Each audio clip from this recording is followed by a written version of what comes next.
presente reunião do Conselho Superior do Ministério Público, submetendo desde logo a apreciação dos senhores conselheiros a ata dos trabalhos anteriores. Não havendo qualquer observação, fica a ata aprovada. Estamos na expectativa da chegada do presidente, doutor Jean Paulo Ismânio, que nos autorizou a dar andamento aos trabalhos, enquanto tenta ele vencer as dificuldades próprias do tráfego na capital. Passamos ao item das comunicações dos conselheiros. Doutora Ana Margarida. Bom dia, senhor procurador-geral, senhor corregedor, senhores conselheiros, sem comunicações. Doutor Eduardo Del Campo. Senhor presidente, senhor corregedor, senhora secretária, colegas conselheiros, senhores jornalistas, funcionários, pessoas que nos assistem, queria só cumprimentar a todos, desejar uma boa sessão, não tenho comunicações. Doutor Rochel. Meu bom dia a todos, desejo de um bom trabalho durante esse dia, não tenho comunicações. Doutor Júlio. Também não tenho comunicação, só gostaria de cumprimentar a todos, senhor presidente, senhor corregedor, senhora secretária e demais colegas da UEP, que nos assistem pela live. Doutor Rossini. Senhor presidente, em exercício, meus cumprimentos, senhor corregedor, em exercício, senhora secretária, em exercício, conselheira Ana, Jote, Júlio, Rochel, Hamilton e Eduardo. Pessoas presentes, servidores e aqueles que nos assistem.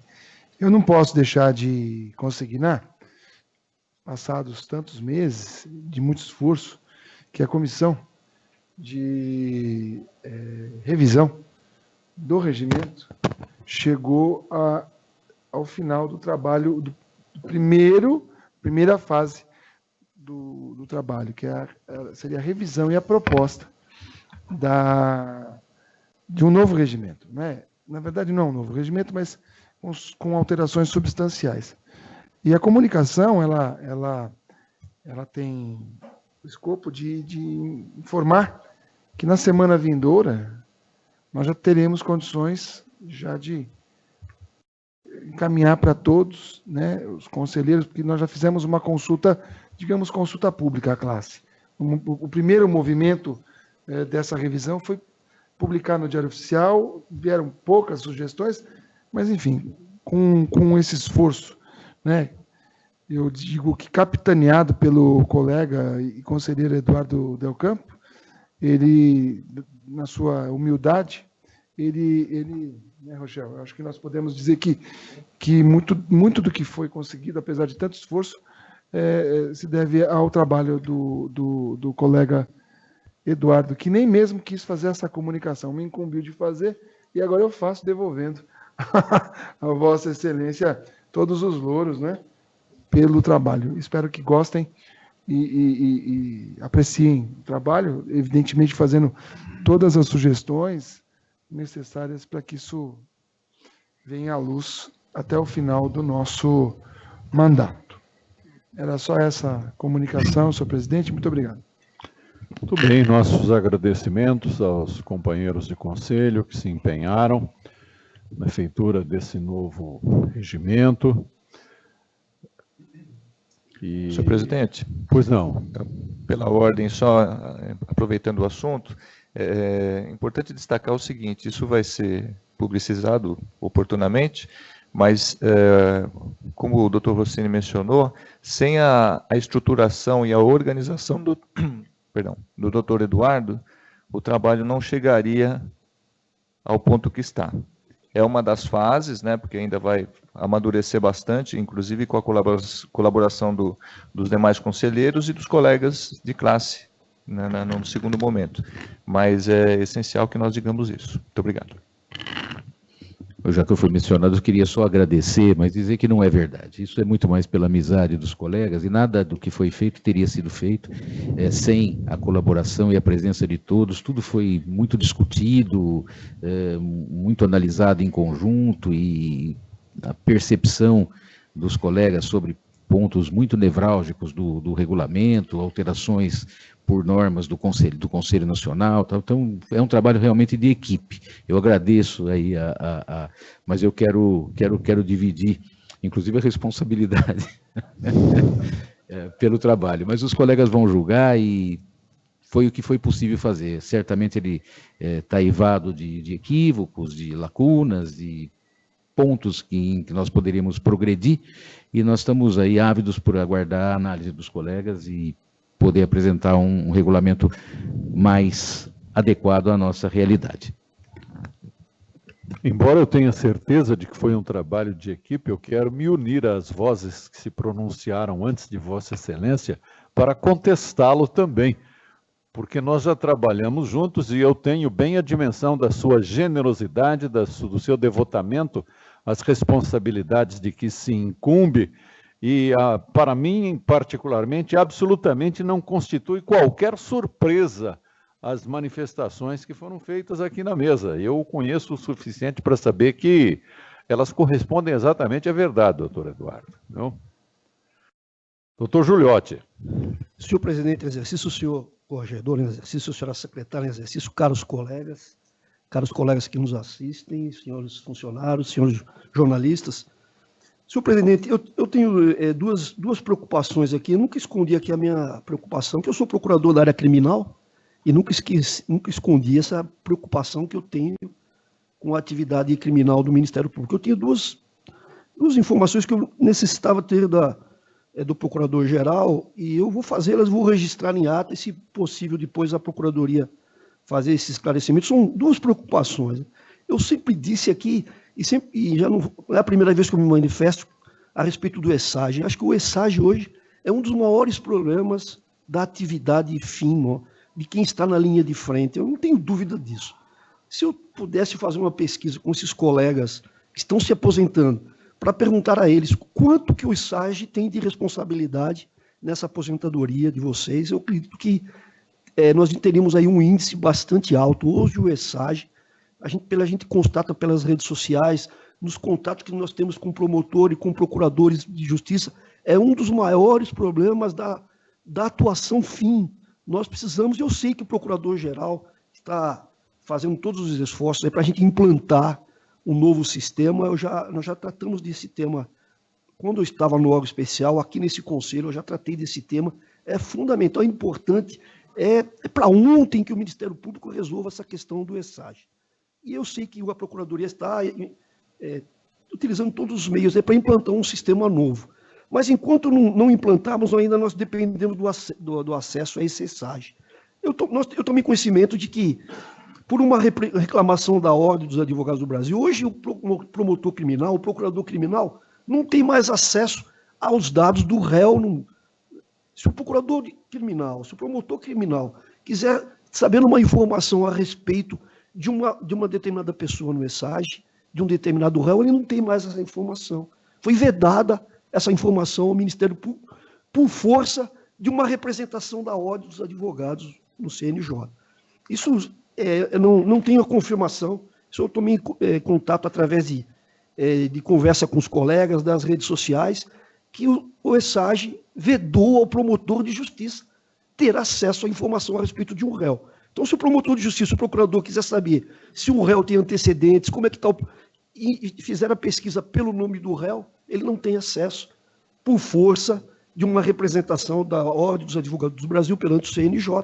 O CNJ teria feito essa determinação e o Tribunal de Justiça impediu. Isso, para mim, viola de forma grave as nossas prerrogativas, e eu gostaria que a Procuradoria confirmasse se tal fato, de fato, se existe esse impedimento no ESAGE e se existe que se tomassem as providências devidas, porque o promotor criminal, o procurador criminal tem que ter acesso a todas as informações do réu no ESAGE. E uma outra informação também que me parece preocupante, me parece que a Polícia Militar do Estado de São Paulo criou um NUMEC, Núcleo de Mediação Comunitária. Pelo que eu pesquisei, a criação desse núcleo não contou com a participação do Ministério Público, né? A PM vai fazer conciliações, não sei a que título, não sei se de que tipo de conciliação vai fazer, e vai remeter para a homologação judicial. E cadê o Ministério Público nesse núcleo de mediação comunitária? Então, pelo que eu pesquisei, pelas informações que eu obtive, eu não vi a participação do Ministério Público na solenidade da criação, nem a interferência do Ministério Público, nem nesse núcleo que vai que vai fazer acordos que serão homologados pelo Poder Judiciário. Me parece também uma violação de uma prerrogativa do titular da ação penal pública. Então, esses dois fatos que eu gostaria de obter esclarecimentos da Procuradoria, registrar em ata, e, se for possível, a Procuradoria puder passar esses esclarecimentos futuramente, eu agradeceria. Então, eram essas as minhas comunicações, senhor presidente. Muito obrigado. Muito justo, muito justo. Vamos anotar para que o Procurador-Geral... Eu queria aderir e acrescentar que essa última informação é urgente. E o Centro de Apoio Criminal teria condições de nos informar o mais rápido possível, porque qualquer medida nesse sentido tem que ser estabelecida, né, para resgatar a legalidade. Talvez devamos até solicitar estas informações em caráter formal, mediante expedição de ofício do Conselho, dizendo que, por proposição do ilustre conselheiro Giuliotti, à qual todos os demais aderiram, né, solicitamos informações a respeito do andamento da implantação do novo sistema de processo digital e com referência à presença ou não do Ministério Público nesse mecanismo de conciliação. Então, sim, perfeitamente. Acho bom formalizar, né? Muito bem. Doutor Hamilton. Senhor presidente, senhor corregedor em exercício, senhora secretária em exercício, demais estimados colegas do Conselho, pessoas que nos assistem, colegas da imprensa que estão aqui presentes. Bom dia a todos. Eu fico, inclusive, estarrecido com as informações trazidas e que eu não conhecia pelo Dr. Giuliotti. Eu quero crer que os esclarecimentos que virão desses dois fatos trazidos por ele venham a desmentir, sobretudo a transação penal, que não é possível, não deve estar acontecendo, não é possível que esteja acontecendo do jeito que foi colocado, mediação. Uma mediação na área social, de âmbito penal, eu não consigo entender. Que lógico que os esclarecimentos serão necessários, a gente não pode trazer ainda uma conclusão antes de fazer esse levantamento. Eu gostaria também de enaltecer o trabalho dos colegas que compõem, né, a comissão que elaborou esse novo projeto do regimento interno desse Conselho, parabenizá-los. A gente sabe que não é fácil os afazeres do dia a dia, já os nossos processos, todo o trabalho de movimentação da carreira, mas também está dentro das nossas atividades, essas comissões, a gente sabe do empenho. Quero parabenizar a todos. Feitos esses registros, eu desejo um bom dia de trabalho bem produtivo, bem frutífero para todos nós. Muito obrigado. Doutora Joiese. Bom dia, senhor Procurador-Geral de Exercício, senhor Corregedor-Geral de Exercício, colegas conselheiros, senhores funcionários, pessoas presentes, imprensa, colegas que nos assistem. Eu gostaria de fazer a saudação a todos, desejar a todos um bom dia de trabalho, e no decorrer da tramitação da pauta, eu vou fazer algumas comunicações. Muito obrigada. Muito bem. Doutor Motauri, ilustre Corregedor-Geral em Exercício. Excelentíssimo senhor presidente, excelentíssimos senhores conselheiros, senhores da imprensa, nossos servidores sempre, né, que contribuem tanto para o bom andamento dos trabalhos desse órgão. Eu gostaria, senhor presidente, em primeiro lugar, de relatar que na semana passada a Corregedoria esteve, né, no exercício de atividade correcional na comarca de Tupã, os 5 cargos de lá foram correcionados. Como sempre, a Corregedoria faz correções abarcando todos os cargos, porque, acima de tudo, o importante é que se tenha a dimensão do impacto social da atuação do Ministério Público. Essa é uma pauta que, desde o Dr. Paulo Afonso, vem sendo exercida ou executada pela Corregedoria. Então, todos os cargos da comarca de Tupã foram correcionados, os 5, e os resultados respectivos já foram transmitidos numa conversa inicial para os colegas, e a Corregedoria pôde atestar que os trabalhos que a Promotoria de Justiça de Tupã presta relevantíssimos serviços de trabalho à comunidade local, e isso em muito nos alenta. Em segundo lugar, eu gostaria também de parabenizar aqui, me solidarizando as palavras de Vossa Excelência com relação ao doutor Eduardo, que tem uma irritante capacidade de organização, é impressionante, né? Chega a irritar tamanho o grau eu sou uma pessoa extremamente desorganizada, então tenho toda a liberdade para dizer isso, né? Gostaria de parabenizar notadamente a comissão, composta também pelos doutores Rossini e Rogel, e dizer, né, o doutor Giuliotti bem é testemunha disso, que ao largo de nossa gestão aqui junto ao Conselho, há 2 mandatos atrás, a única coisa que nós não conseguimos encetar de tudo aquilo que pretendíamos à época foi justamente essa revisão. O regimento é de 1994, 1995, está totalmente defasado, mas o trabalho de sua revisão, tínhamos desde logo a dimensão, e tanto que não conseguimos fazê-lo, pese a nossa disposição à época, do quão complexo e hercúleo é o trabalho para essa revisão. Então, nesse sentido, desde logo, eu gostaria também de parabenizar os eminentes colegas pela dedicação e por essa revisão, né? E manifesto, realmente, confesso a minha curiosidade para ter acesso desde logo a essas revisões, né? Que isso em muito vai me confortar, porque aquilo realmente era algo que faltava, né? Assim como um complemento de tudo que fizemos na época no Conselho. São essas, senhor presidente, as considerações, e desejo a todos um excelente trabalho. Pois não. Submetemos à apreciação dos senhores conselheiros votos de pesar em decorrência de falecimentos havidos recentemente de pessoas ligadas a membros do Ministério Público.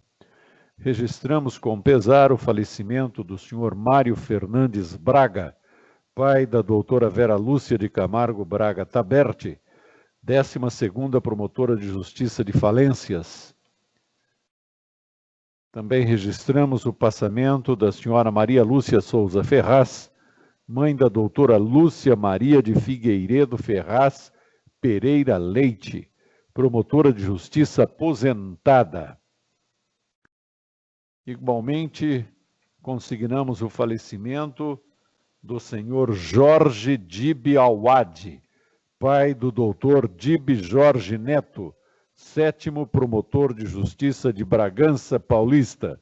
As famílias enlutadas serão formalmente comunicadas quanto à aprovação destes votos e da consignação deles nos anais dos trabalhos. Queremos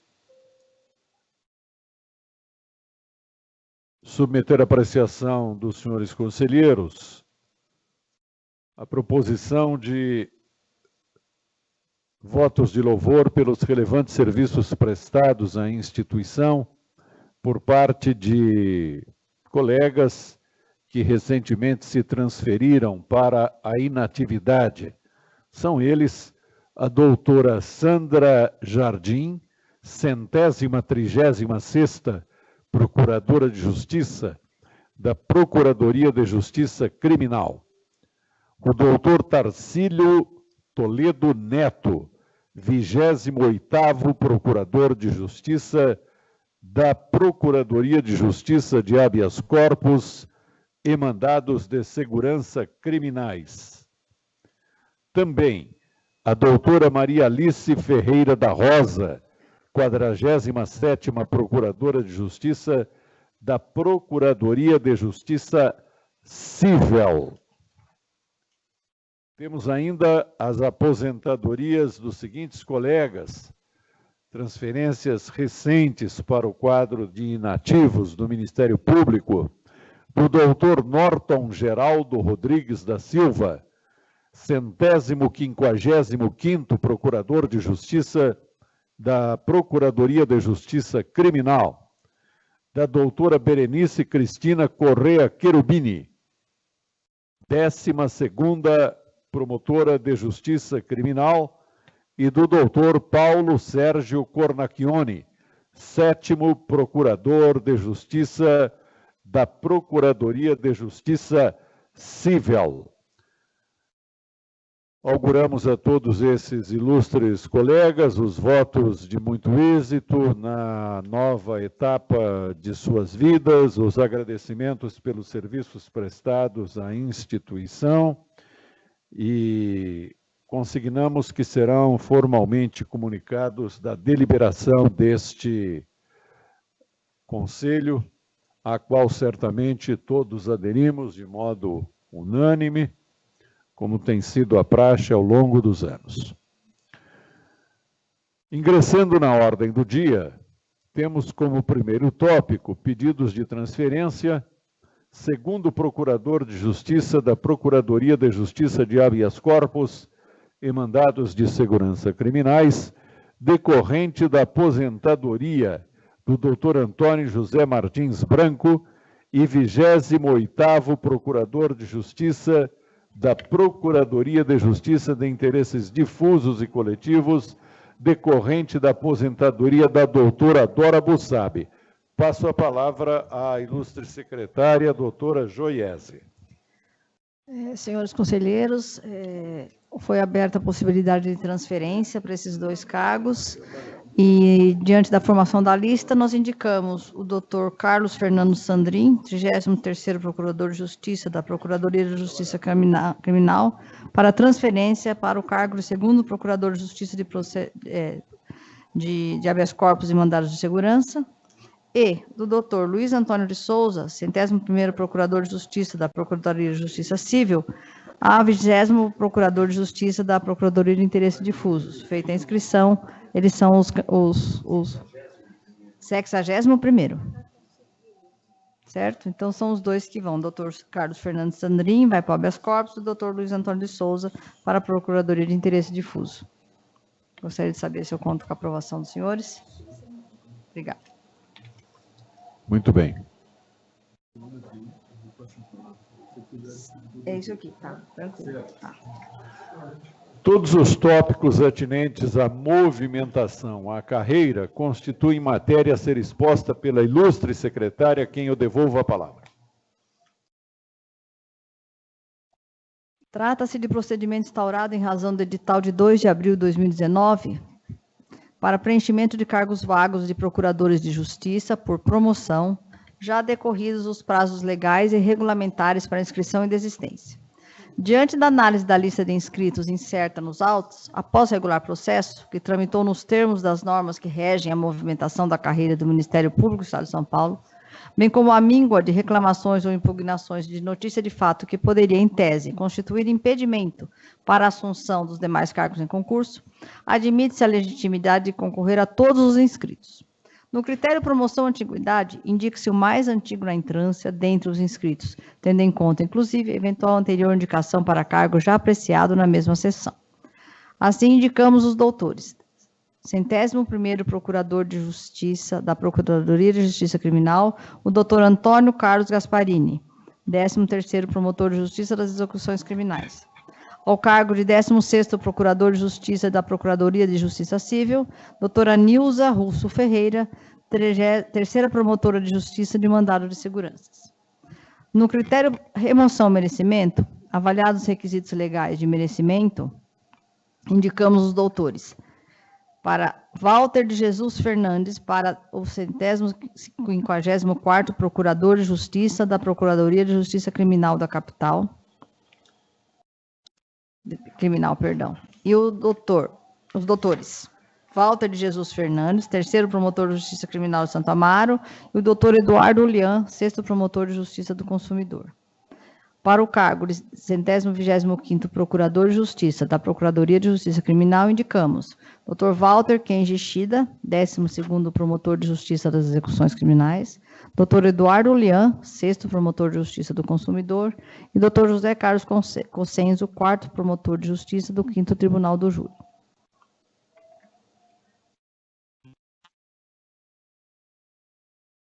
Podemos aprovar as indicações? Obrigada. Na sequência, temos uma boa notícia. Gostaríamos de divulgar isso. Gostaria que o doutor Olheiro pudesse estar aqui para divulgar, mas diante das suas vezes eu vou divulgar, serei eu que divulgarei. Nós estamos com o edital para ser aberto, eu venho pedir aqui autorização aos senhores para abrir o edital em 2 de maio, para procurador de justiça, cargos vagos, e para entrância final, remoção, antiguidade e merecimento. A grande novidade é que esses 2 concursos contarão com o sistema de inscrição digital online on-time, ou seja, a partir de agora, nesses 2 concursos, tá? A inscrição será feita dentro do SIS-MP integrado, item solicitações, provimento de cargos. Com isso, nós teremos atualização online e on-time de todas as inscrições e desistências. Promessa que nós tínhamos atendido, solicitação da classe, foi prometido isso durante a campanha. Estamos começando, então, a cumprir com esses 2 editais. Constará do edital o esclarecimento da necessidade, as nossas funcionárias estarão aqui para qualquer esclarecimento. Então, fico muito satisfeita de dar essa notícia que estamos evoluindo, porque isso facilita muito a vida daqueles que participam desses concursos.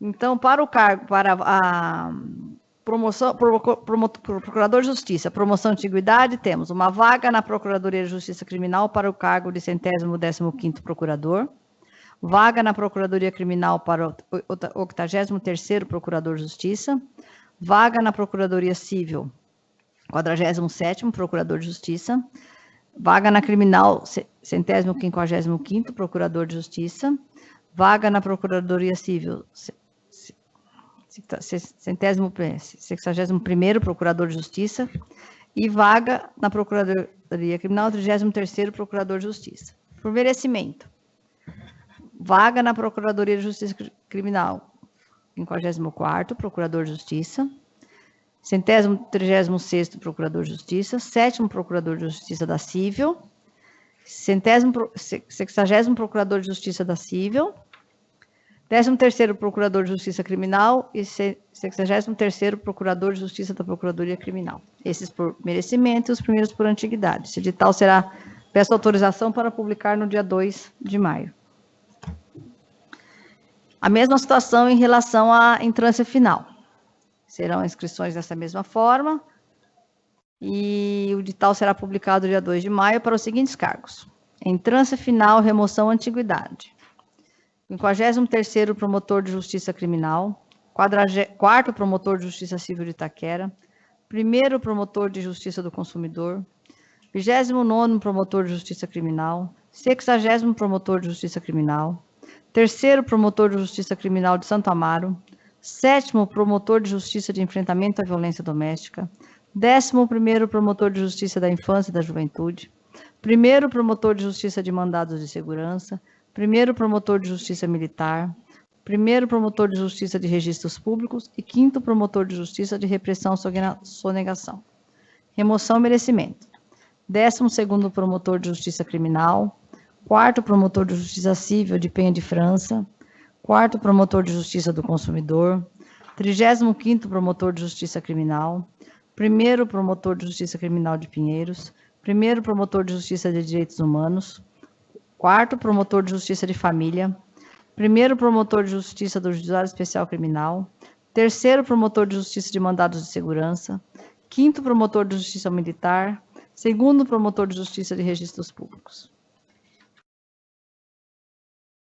Finalmente, considerando as últimas movimentações, inclusive essa movimentação que estamos publicando o edital dia 2, pedimos autorização para abertura de manifestação de interesse em edital a ser publicado no dia 9/5 para os seguintes cargos. Manifestação de interesse. Entrância final. 2º Promotor de Justiça de Caraguatatuba, 1º Promotor de Justiça de Barretos, 4º Promotor de Justiça de Caraguatatuba, 4º Promotor de Justiça de Suzano, 6º Promotor de Justiça de Barretos, 3º Promotor de Justiça de Itapeva, 2º Promotor de Justiça de Barretos, 2º Promotor de Justiça de Francisco Morato, 50º Promotor de Justiça da Capital, 4º Promotor de Justiça de Campinas, 24º Promotor de Justiça da Capital, 7º Promotor de Justiça de Sorocaba, 35º Promotor de Justiça da Capital, 70º Promotor de Justiça da Capital, 89º Promotor de Justiça da Capital, 1º Promotor de Justiça de Fernandópolis, 10º Promotor de Justiça de Franca, 4º Promotor de Justiça de Francisco Morato, 9º Promotor de Justiça de Guarulhos, 32º Promotor de Justiça de Guarulhos, 3º Promotor de Justiça de Hortolândia, 2º Promotor de Justiça de Itapeva, 3º Promotor de Justiça de Itapevi, 5º Promotor de Justiça de Itapevi, 1º Promotor de Justiça de Itacoacetuba, 11º Promotor de Justiça de Jundiaí, 13º Promotor de Justiça de Mogi das Cruzes, 3º Promotor de Justiça de Mojimirim, 5º Promotor de Justiça de Sertãozinho, 4º Promotor de Justiça de Sumaré, 1º Promotor de Justiça de Suzano. Entrância intermediária, manifestação de interesse. 1º Promotor de Justiça de Araras, 5º Promotor de Justiça de Araras, Promotor de Justiça de Arthur Nogueira, 2º Promotor de Justiça de Mariporã, 3º Promotor de Justiça de Mariporã, 4º Promotor de Justiça de Penápolis, 2º Promotor de Justiça de Poá, 4º Promotor de Justiça de São Sebastião e 1º Promotor de Justiça de Ubatuba.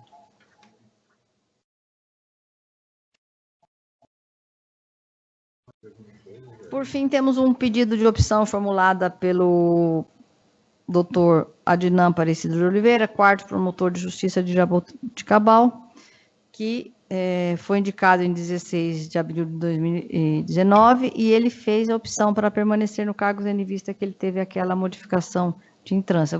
Então, o pedido, eu gostaria de saber se pode se efetivar a promoção dele, então, com opção pelo cargo de Jaboticabal. São essas as proposituras da Secretaria. Muito bem. Os senhores conselheiros têm alguma observação com relação a algum dos tópicos apresentados pela Secretaria?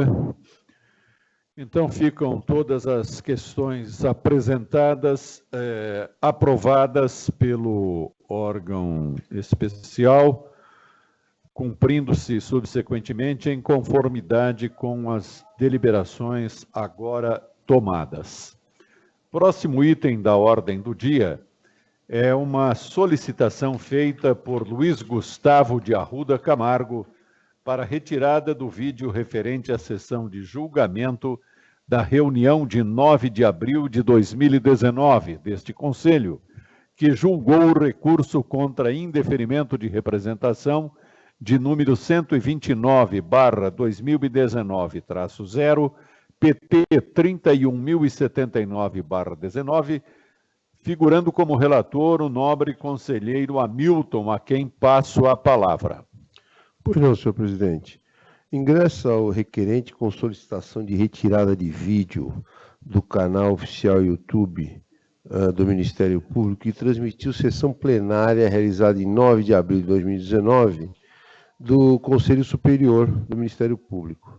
Alega, para tanto, que o subscritor desta manifestação, na condição de conselheiro relator, divulgou um fato mentiroso, qual seja, que a mãe do requerente, Luiz Gustavo, autora de 2 representações apreciadas em 2 procedimentos na sobredita sessão, de 9 de abril, seria a esposa do vice-prefeito do município de Campo Limpo Paulista.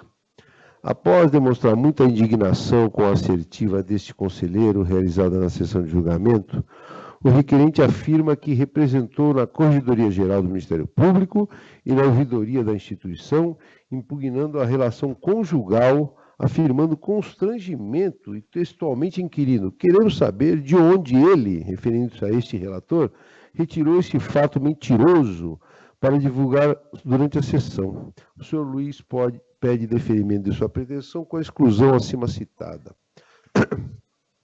O requerente Luiz Gustavo junta documentos com o pedido, dentre eles correspondência eletrônica, e-mail, com o mesmo teor de conformismo, cópia de documentos de identidade de sua mãe e o seu. Em suma, o relatório. A indignação e o pedido do senhor Luiz Gustavo de Arruda Camargo possuem como única explicação o primeiro, a falta de leitura dos autos e, sobretudo, ou 2, a não compreensão de como devem tecnicamente ocorrer os julgamentos aqui neste Conselho Superior ou em qualquer órgão decisório. Eu abri o primeiro item, a falta de leitura dos autos ou atenção ao julgamento transmitido. Na sessão do último dia 9 de abril, o Conselho Superior, por seu pleno, julgou 2 procedimentos que se iniciaram por representação da senhora Dolores Aparecida Arruda, mãe do senhor Luiz Gustavo. O primeiro, um recurso contra a instalação de inquérito civil, recurso este interposto por Culina Manutenção e Reparação Mecânica Limitada. O segundo recurso interposto pela senhora Dolores Aparecida Arruda contra indeferimento de representação. Eu cito o número aqui. Neste último recurso ficou consignado em meu voto. Aliás, abre aspas, bem a propósito, dias atrás esse relator apreciou também como relator recurso contra a instalação de inquérito civil da mesma promotoria de justiça, tendo como representante também a senhora Dolores Aparecida Arruda. Eu cito o número do procedimento, recorrente Culina Manutenção e Reparação Mecânica Limitada, autos nos quais havia determinação de diligência ao CAEX para a verificação, dentre outros fatos, da existência de superfaturamento. Alertando-se no rodapé, ao fim deste parágrafo acima transcrito, os 2 procedimentos serão apreciados na mesma sessão do Conselho Superior do Ministério Público, em 9 de abril de 2009, indicando que os 2 procedimentos estavam ligados, tanto que a diligência ao CAEX analisaria também superfaturamento, nos 2 casos. Pois bem, nas razões de recurso acima mencionado, contra a instalação de inquérito civil, a recorrente Culina Manutenção e Reparação Mecânica Limitada abriu um tópico específico sob o título, abre aspas, da pessoa ora representante, fecha aspas, em caixa alta. E ela alegou em verbis. O negrito aqui é meu. Após breve pesquisa, facilmente constatou-se que a ora representante Dolores Aparecida de Arruda é esposa do atual vice-prefeito municipal. E continua, a Culina Manutenção e Reparo Mecânica falando. Sem adentrar ao mérito da personalidade da representante, faz parar dúvida razoável de seus reais interesses quanto ao objeto em questão. Continua a Culina falando, eu estou transcrevendo. É sabido que qualquer pessoa do povo que sinta-se lesado por ato contrário à legalidade pode se socorrer do judiciário para atender os seus anseios e da sociedade. E aqui eu destaco a fala ainda da recorrente empresa Culina. Contudo, diante da representação ter sido realizada pela senhora Dolores, esposa do vice-prefeito, claramente percebe-se que há somente interesses particulares e políticos, e não o bem comum à sociedade. Continua ainda a recorrente Culina falando. Vale afirmar que é dever de todos que sintam-se lesados se socorrerem dos meios legais para esclarecer quaisquer dúvidas que possam pairar, especialmente na administração do erário. E ressalto eu a fala novamente da recorrente. O que não se pode é permitir que interesses particulares de cunho político, com representação vazia, venha a tentar induzir em erro o judiciário como forma de desvirtuar o que está sendo executado pelos meios legais, prejudicando assim a recorrente. A recorrente é a empresa. Diante dessa alegação, agora voltando à minha fala e não transcrevendo o recurso da recorrente, diante dessa alegação acima transcrita dentre os argumentos analisados, o subscritor, na condição de relator dos 2 recursos, asseverou em seu voto, abre aspas, por fim, não se pode desqualificar a intenção da autora, que é a senhora Dolores, da representação somente pelo fato alegado, e ainda grifo, alegado, de ser esposa do vice-prefeito. Fato que registrou na fundamentação quando da apreciação do recurso do indeferimento. Fato que registrou na fundamentação quando da apreciação do recurso do indeferimento na representação na sessão de julgamento, pois relevante é o deslinde da casa. Afinal, houve tentativa de desqualificar a palavra da mãe do ora requerente, a autora da representação, a senhora Dolores, pelo fato de ser, como alegado e acima transcrito, entre aspas, esposa do vice-prefeito, 2 vezes alegado supra pela pela recorrente, e ter, abre aspas, somente interesses particulares de políticos, não o bem comum à sociedade, fecha aspas, 2 vezes alegado supra, pela recorrente Culina. Portanto, fica demonstrado ter faltado leitura quanto à origem da assertiva, abre aspas, esposa do vice-prefeito, para o senhor Luiz Gustavo. Ela, a assertiva, vem como argumento de cunho defensivo, como técnica recursal para desqualificar a palavra de Dolores Aparecida Arruda, enquanto no exercício de cidadania. Fácil perceber este quadro, tal quadro. Parece, portanto, ter faltado ao requerente perceber esse contexto.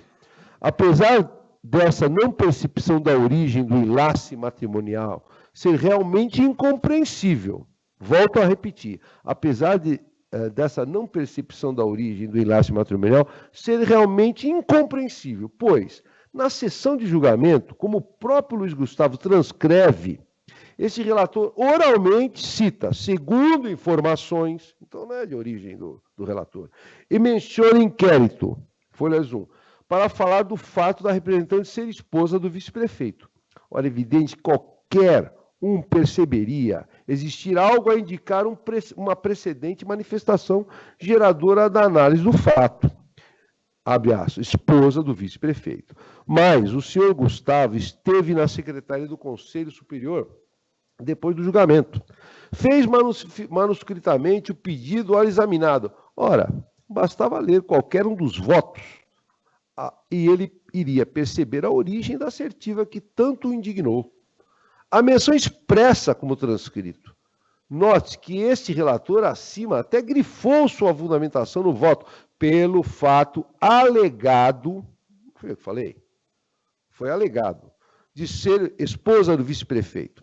Realmente é lógico, evidente, claro e cristalino que este relator não tiraria do nada a informação esposa do vice-prefeito. Qualquer um perceberia isso e iria verificar o óbvio, sem ficar alegando mentira, fato mentiroso, etc. Outro item. Falta de compreensão de como devem ocorrer os julgamentos do Conselho Superior ou em qualquer outro órgão julgador.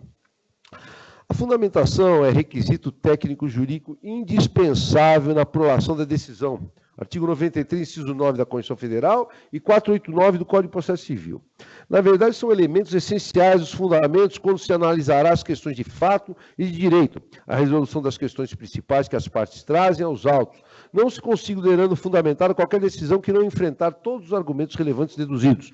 Portanto, a análise da alegação de que a senhora Dolores agia na condição de esposa do vice-prefeito era necessária, posto utilizada como argumento em que nessa condição atuaria com mero interesse particular e político, tentando tirar credibilidade de sua palavra.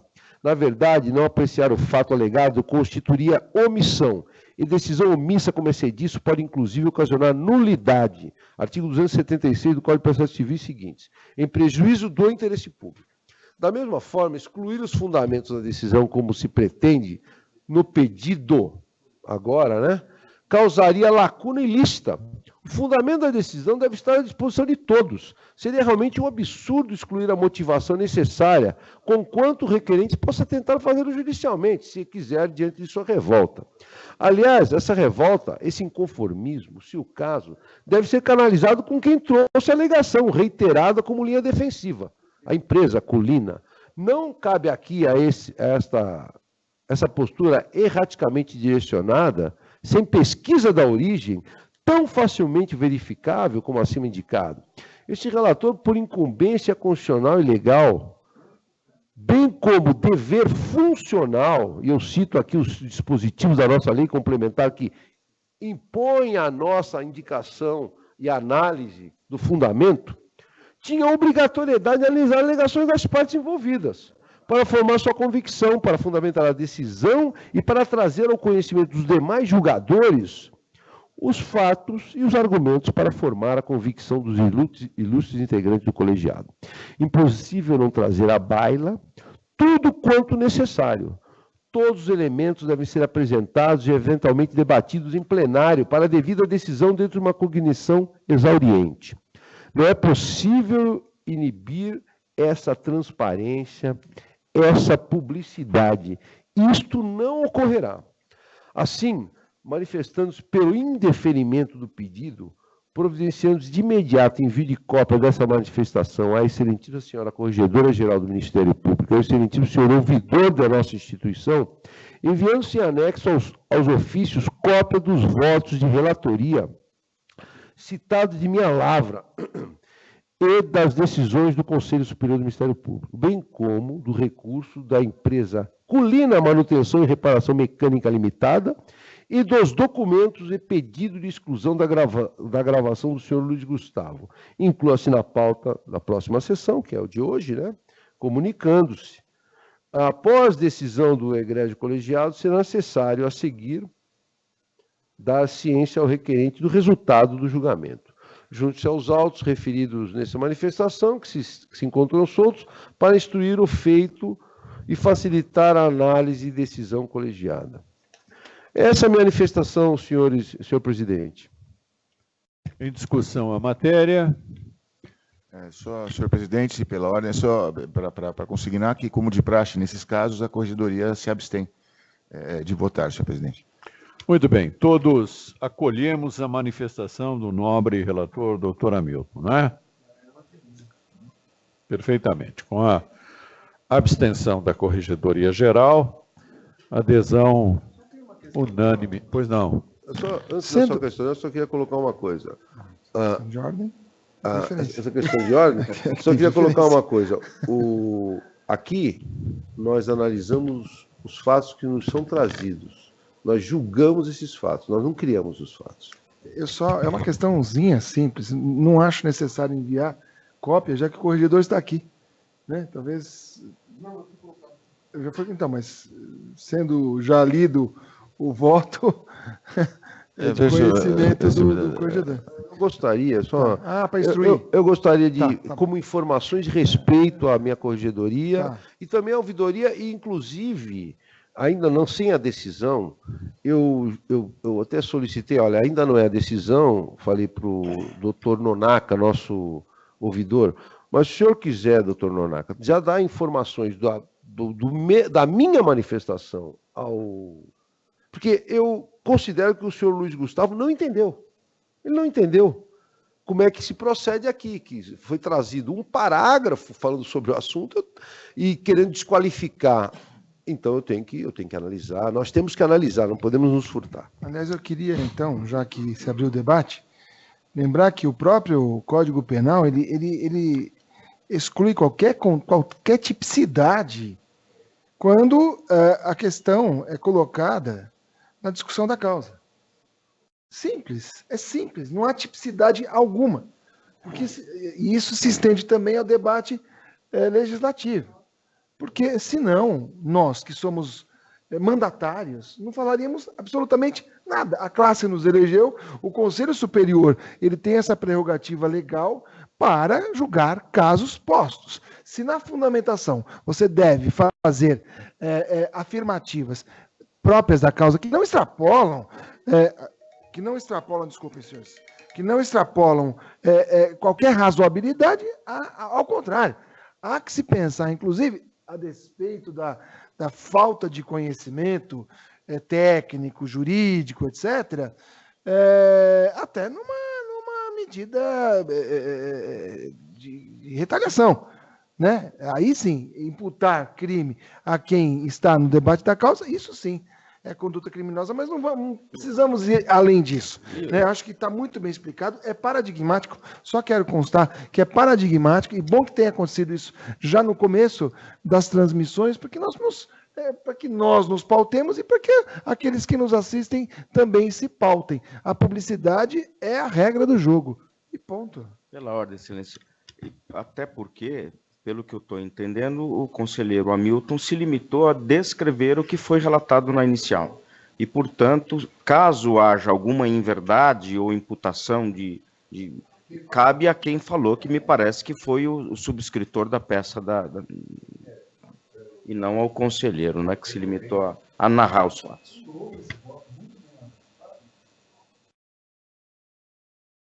Muito bem. Então, adesão unânime à manifestação do conselheiro, bastante elucidativa, clara. Passamos a apreciar pedidos de residência fora da comarca. Apresentaremos em bloco as solicitações. Caso algum dos senhores tenha destaque para algum dos pedidos, poderá fazê-lo após a leitura de toda a relação. Excelência, pela ordem, eu sei que estou invadindo demais a ordem dos trabalhos, mas eu queria incluir extra pauta o protocolado 31.635/19. A interessada é a doutora Silvia Luiza Damas Prestes Ribeiro, que é a terceira promotora de justiça de Olímpia. Já passei os dados à secretária, senhora secretária em exercício, para que nós agilizemos nesse bloco também, incluamos esse protocolado. O voto é favorável. Muito bem. São interessados, então, além da ilustre promotora de justiça citada pelo doutor Rossini, os doutores Maria Cecília Alfieri Nacli, promotora de justiça de Itatinga, e Lilian Fruê, primeira promotora de justiça de Descalvado, PTs 22892/19 e 28249/19, relator conselheiro Juliotti. Luiz Gustavo Castoldi, promotor de justiça de Guararema. Thaisa Durante Unger Monteiro, segunda PJ de Cubatão, e Leonardo Augusto Gonçalves, sétimo PJ de Jaú, PT 22916/19, 28067/19 e 29247/19. Relator conselheiro Eduardo Del Campo. Maria Carolina da Rocha Medrado, sexta promotora de justiça de Taboão da Serra. Cristina Palma, primeira PJ de Sorocaba, e Roberta Bená Pérez Fernandes, oitava PJ de Praia Grande. PTs 23122, 23488 e 29080. Relator conselheiro Rossini. Marina de Azevedo Brito Lipe Pedersoli, quarta PJ de Itapevi, e Vanessa Bortolomazzi, promotora de Itariri. PTs 23905 e 29248. Relator conselheiro Hamilton. Ilo Marinho Gonçalves Júnior, segundo PJ de São Joaquim da Barra, e Alexandre de Oliveira Darugi, promotor de Regional de Campinas, PTs 23968 e 25982. Relator conselheiro Sabella. Marília Morina Schlitter, segunda PJ de Cotia, PT 24416/19, relatora conselheira Ana Margarida. Guilherme Schittler Oliveira, promotor de justiça de Taboão da Serra, e Carla Múrcia Santos, terceira PJ de Embu das Artes. PTs 25827 e 28700. Relator conselheiro Júlio. Marcelo Silva Cassola, quarto PJ de Cotia, PT 25949, relator conselheiro Rochel. Em todos estes procedimentos, há manifestações favoráveis da Egrégia Corregedoria Geral e os votos são todos pró-deferimento. Consulta o plenário, todos de acordo. Deferidos, então, os pedidos de autorização para residir fora da comarca. Gostaria de registrar, com relação ao movimento da secretaria, sempre tenho uma posição pessoal de registrar publicamente estes números, até para que se ofereça a quem ouve algum subsídio a mais para estimar, avaliar, conhecer o trabalho do Conselho Superior do Ministério Público. Cumprindo a fase do artigo 228 do Regimento Interno, houve a publicação alusiva a 321 protocolados no dia 15 de abril e no dia 22 de abril subsequente, de 146 protocolados, sendo certo que as distribuições na semana de 23 de abril alcançaram a cifra de 902 protocolados. é muito oportuno, a meu juízo, que sempre se faça esse registro, não é? Para que melhor se estime a carga de trabalho do Conselho Superior do Ministério Público e para que melhor se detecte o nível de conflituosidade social que se espraia no seio da comunidade no país, com as reflexões que podem advir desses achados numéricos. Consulto os senhores conselheiros se teriam algo mais para a pauta desta manhã. Informe, senhor presidente. Nós todos aqui recebemos uma apresentação do GAEMA Núcleo Litoral Norte, e eu sei que passou um momento de comunicação muito bem feito, e eu tomei a liberdade de pedir para que ele fosse digitalizado e encaminhado a todos os nossos analistas, né, os analistas de promotoria, que têm bastante contato com os inquéritos civis da área ambiental, até para que não haja discrepância em entendimento. Então, eu tomei essa iniciativa e enfim, todos já têm conhecimento desse trabalho, que também é louvável, né? Aqui eu consigo no que é louvável, para que nós, se houver alguma discrepância, a gente conversa no cotidiano. Havia esquecido isso no começo, no momento das comunicações, e faço agora, com as escusas devidas. Muito bem. Então, senhores conselheiros, nada mais havendo para este período da manhã, solicito a todos que estejam presentes às 14 horas para a retomada dos trabalhos e julgamento dos recursos pautados. Muito obrigado.